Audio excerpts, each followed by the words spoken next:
agree 100% on all points. I would add that the freedom of speech and freedom of expression is basically the fundamental right from where you then all the other rights, grow from, right?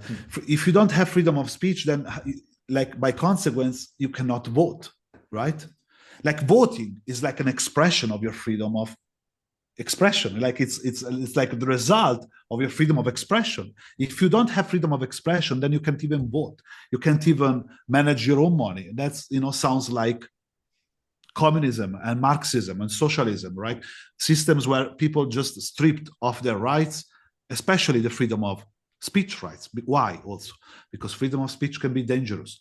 Freedom of speech can be very dangerous to these systems. They don't want people to talk. They don't want people to exchange ideas because they are afraid that people start talking between each other and then they're gonna organize and they're gonna make a big change, right, to the system. And they're gonna understand how really. So they have to, repress, freedom of speech.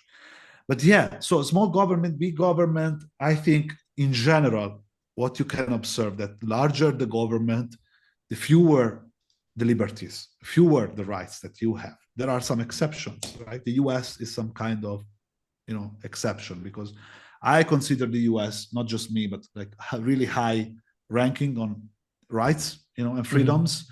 But also the US has a pretty big, government, federal government. So, but what is keeping everything together? Why is it the exception in this case? Constitution.